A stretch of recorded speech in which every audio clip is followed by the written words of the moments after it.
कहते हैं समुद्र की लहरों के नीचे एक नगरी छिपी है जहां कभी भगवान कृष्ण राज करते थे। सोने की दीवारें, रथों की आवाज और दिव्य महल, यही थी द्वारकापुरी। वो नगरी जो कृष्ण के जाने के साथ ही समुद्र में डूब गई। यही कहानी हमें धर्म ग्रंथ सुनाते हैं। लेकिन सवाल यह है कि क्या ये कहानी इतिहास है या ये बस अंधविश्वास की सुनहरी परत में लिपटी कल्पना है। आज हम बात करेंगे इसी के बारे में, द्वारकापुरी की सच के बारे में, क्योंकि अगर हम सच्चाई से डरेंगे तो झूठ हमेशा पवित्र बना रहेगा। महाभारत के मुताबिक जब मथुरा पर बार बार हमले हुए तो कृष्ण ने समुद्र किनारे एक नगरी बसाई, द्वारका। कहा जाता है कि यह नगरी सोने चांदी से बनी थी, जहां खुद समुद्र ने जमीन दी थी। कुरुक्षेत्र का युद्ध समाप्त होने के बाद जब भगवान कृष्ण कौरवों की मां गांधारी से मिलने गए तो उन्होंने कृष्ण को श्राप दिया कि हमारा राजवंश नष्ट हो गया है, अब तुम्हारा राजवंश भी तुम्हारी आंखों के सामने नष्ट हो जाएगा। 36 साल बाद गांधारी का श्राप सच हुआ और कृष्ण कुछ नहीं कर सके। कृष्ण के निधन के बाद वही समुद्र इस नगरी को निगल गया, यानी द्वारका समुद्र में डूब गई। सुनने में ये रोमांचक लगता है, लेकिन सोचिए जरा, क्या समुद्र सच में कृष्ण के आदेश पर जमीन दे सकता है? धर्म के लिए ये सवाल असुविधाजनक है, पर यही सवाल विज्ञान की शुरुआत है। धार्मिक ग्रंथ दावा करते हैं कि महाभारत का युद्ध 5000 साल पहले, यानी कि लगभग 3100 ईसा पूर्व में हुआ था। लेकिन इतिहास कहता है कि उस समय ना तो किसी साम्राज्य का लिखित रिकॉर्ड था, न कोई स्थापत्य, न धातु का वो ज्ञान जो महाभारत बताता है। महाभारत एक मौखिक परंपरा थी, कहानियां जो सदियों तक कही गई और हर पीढ़ी ने उसमें कुछ नया जोड़ दिया। लिखित रूप में ये ग्रंथ 400 ईसा पूर्व से 400 ईस्वी के बीच बना, यानी हजारों साल बाद। तो सवाल यह है कि जिस घटना का कोई समकालीन प्रमाण ही नहीं है, जिसका कोई पुरातात्विक निशान नहीं, उसे हम इतिहास कैसे मान लें? अब धर्म का सबसे बड़ा तर्क यही है कि विज्ञान ने भी तो समुद्र के नीचे द्वारका ढूंढ ली। सुनने में ये बात भारी लगती है, पर सच्चाई इससे उलट है। 1979 में जब national institute of oceanography Goa ने और ASI की टीम ने समुद्र में सर्वे किया तो उन्हें अरब सागर के तल में कुछ पत्थर, एंकर और मिट्टी के बर्तन मिले, बस। और धर्म ने इसे तुरंत कृष्ण की नगरी द्वारका घोषित कर दिया। लेकिन जिन चीजों की कार्बन डेटिंग की गई उनकी उम्र 1500 से 2000 ईसा पूर्व निकली, यानी कि महाभारत में बताए गए समय से 1000 साल बाद। किसी भी पुरातत्वविद में यह नहीं कहा गया कि ये शहर भगवान कृष्ण का राज्य था। उन्होंने सिर्फ इतना कहा कि ये एक प्राचीन तटीय बस्ती थी, यानी जो धर्म दिव्य नगरी कहता था, विज्ञान उसे समुद्र किनारे बस्ती कहता है। फर्क सिर्फ शब्दों में नहीं, दृष्टिकोण में है। धर्म कहता है कृष्ण के निधन के बाद समुद्र ने द्वारका निगल ली। विज्ञान कहता है कि समुद्र का स्तर समय के साथ बढ़ता है। गुजरात का तटीय इलाका भूकंप और ज्वार भाटे के लिए प्रसिद्ध है। वहां दर्जनों पुरानी बस्तियां मिली हैं जो समुद्र में समा गई। मतलब कि न सिर्फ द्वारका बल्कि लाथल, घोघा और बेते नामक बस्तियां भी समा गई। तो अगर एक पुरानी बस्ती डूब गई तो उसमें दैवी चमत्कार कहां से आ गया? क्यों हर प्राकृतिक घटना को भगवान की इच्छा का नाम दे दिया जाता है? धर्म कहता है कि ये वही द्वारका है जहां कृष्ण रहते थे। लेकिन इतिहास बताता है कि द्वारका नाम संस्कृत के शब्द द्वार से आया, यानी कि द्वारों वाली नगरी। भारत के तट पर कई प्राचीन नगरों को द्वारका कहा गया क्योंकि वो समुद्री व्यापार के द्वार थे। महाभारत की कहानी जब बाद में लिखी गई तो किसी ने एक द्वारका को पकड़कर कृष्ण की नगरी बना दिया, यानी कि इतिहास नहीं, नामों का मेल था। विज्ञान की सबसे बड़ी खूबी है वो सबूत मांगता है। अब तक द्वारका से जो चीजें मिली हैं उसमें ना तो कोई शिलालेख है, न कोई लिखित रिकॉर्ड है, न कोई वास्तुशिल्प जो कृष्ण काल से मेल खाए। किसी पत्थर पर कृष्ण या यादव का जिक्र भी नहीं है, न रथ, न मंदिर, न राजमहल। तो सवाल यह है कि अगर इतना महान साम्राज्य था तो उसका कोई ठोस निशान क्यों नहीं मिला? क्यों हर खोज बस संभावना पर टिक जाती है? क्योंकि सच यह है कि द्वारका की कहानी भक्ति से बनी, सबूतों से नहीं। अब जरा सोचिए, अगर आप एक धर्म है जिसे अपनी सत्ता बनाए रखनी है तो आप क्या करेंगे? आप इतिहास को अपनी कथा के हिसाब से तोड़ मरोड़ कर पेश करेंगे। द्वारका की कहानी सिर्फ कृष्ण की दिव्यता दिखाने के लिए गढ़ी गई, एक ऐसा प्रतीक जो जनता को सिर्फ ये विश्वास दिलाए कि भगवान धरती पर आए थे। क्योंकि जब तक लोग आस्था में डूबे रहेंगे वे सवाल नहीं पूछेंगे, और जो सवाल नहीं पूछता वो सत्ता के लिए सबसे आसान शिकार होता है। भारत में इतिहास को बार बार धर्म के चश्मे से देखा गया है। हर खोज, हर पुरातत्व स्थल तुरंत आस्था में बदल दिया जाता है। लक्ष्य क्या होता है? सत्य नहीं, श्रद्धा। क्योंकि श्रद्धा से भीड़ बनती है और भीड़ से वोट। इसलिए हर खोज को भगवान की लीला बता दिया जाता है। और यही हुआ द्वारका के साथ भी। विज्ञान ने कहा कि ये एक पुरानी बस्ती थी, धर्म ने कहा ये तो भगवान का शहर है, फिर भक्तों ने कहा कि देखो विज्ञान भी मान गया। लेकिन असल में विज्ञान कुछ और कह रहा था।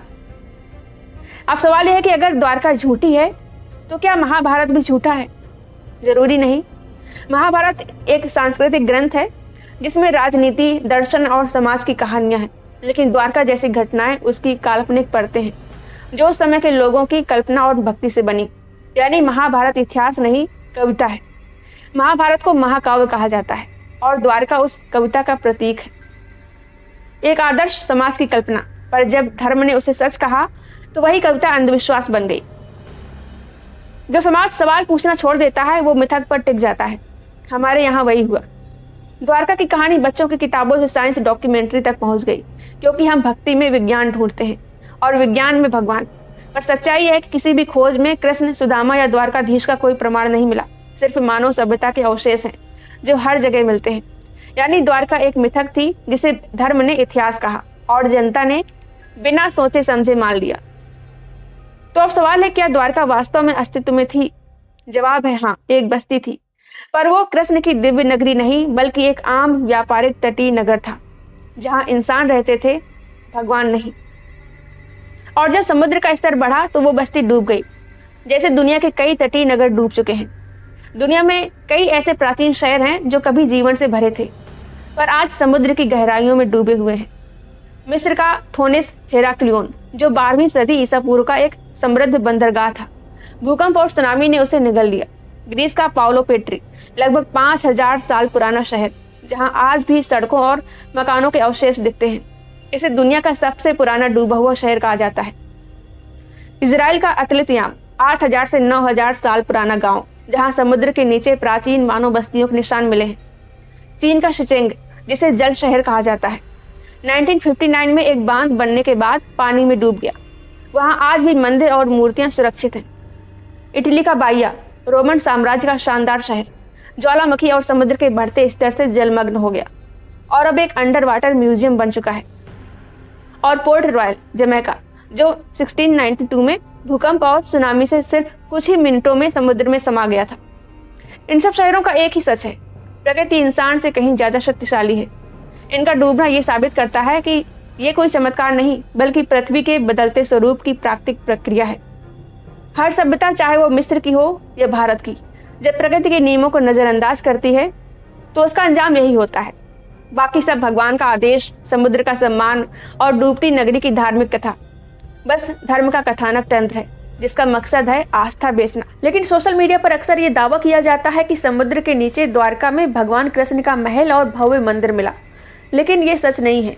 1983 से 2007 तक भारतीय पुरातत्व सर्वेक्षण ASI और national institute of oceanography NIO ने समुद्र के नीचे द्वारका क्षेत्र में खुदाई की थी। इन खोजों में ना तो कोई मंदिर मिला, ना ही कोई महल। जो मिला वो था पत्थर की दीवारें, बंदरगाह के डॉक, छोटे छोटे घरों की नींव जिनमें 3 या 4 कमरे थे, मिट्टी के बर्तन और पत्थर के लंगर। यानी कि जो कुछ भी मिला वो एक सामान्य बंदरगाह नगर के अवशेष थे, न कि कोई महल या मंदिर। फिर मंदिर या भव्य महल जैसी बातें कहाँ से आईं? इसका जवाब है गलतफहमियां और अफवाहें। कुछ धार्मिक टीवी चैनल्स, आर्टिकल्स और यूट्यूब वीडियोस ने दावा किया कि समुद्र में महल और मंदिर मिला है, जबकि ऐसा कुछ भी नहीं मिला। कुछ स्थानीय गाइड और मछुआरों ने भी कहा कि बड़ा महल डूबा हुआ है, लेकिन हकीकत में वहां सिर्फ पत्थर की दीवारें थी।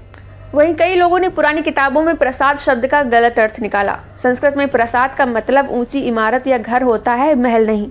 यहाँ तक कि डॉक्टर SR राव की किताब को भी गलत तरीके से कोट किया गया। असल में डॉक्टर राव ने अपनी किताब the lost city of Dwarka में साफ लिखा है कि कोई मंदिर या महल नहीं मिला। तो अब सवाल उठता है कि क्या उस समय मंदिर बनते थे? जवाब है नहीं।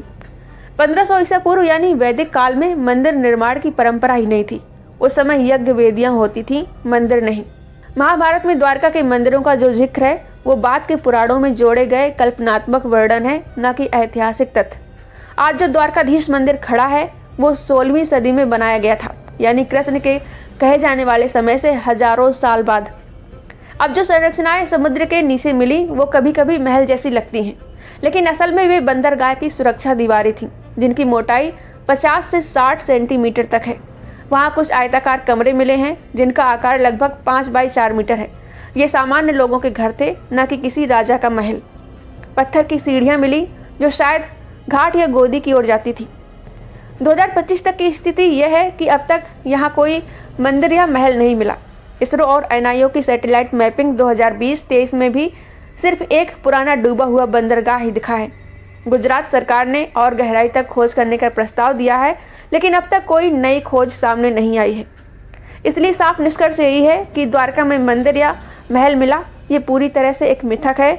हकीकत में जो मिला वो एक प्राचीन बंदरगाह नगर के अवशेष हैं। दीवारें, घरों के नींव, गोदियां और पत्थर के लंगर। ये खोज इतिहास के लिहाज से बहुत अहम है, लेकिन इसे कृष्ण का नगर कहना या डूबा हुआ महल कहना सिर्फ लोक कथा है, सच नहीं। द्वारका सच में समुद्र में है, लेकिन वो वैसी नहीं है जैसी कहानियों में दिखाई जाती है। वो एक मेहनती लोगों का एक प्राचीन शहर था, जहाँ व्यापार होता था, जहाज रुकते थे और जीवन अपनी सादगी में चलता था। यही है द्वारका की असली कहानी, मिथक नहीं, इतिहास। आपको ये जानकारी कैसी लगी कमेंट करके जरूर बताएं, और अगर आपको ये वीडियो पसंद आया हो तो लाइक करें, शेयर करें और हाइप भी कर दें। मिलते हैं अगली वीडियो में एक और मिथक को तार्किक रूप में तोड़ने के लिए। नमस्ते।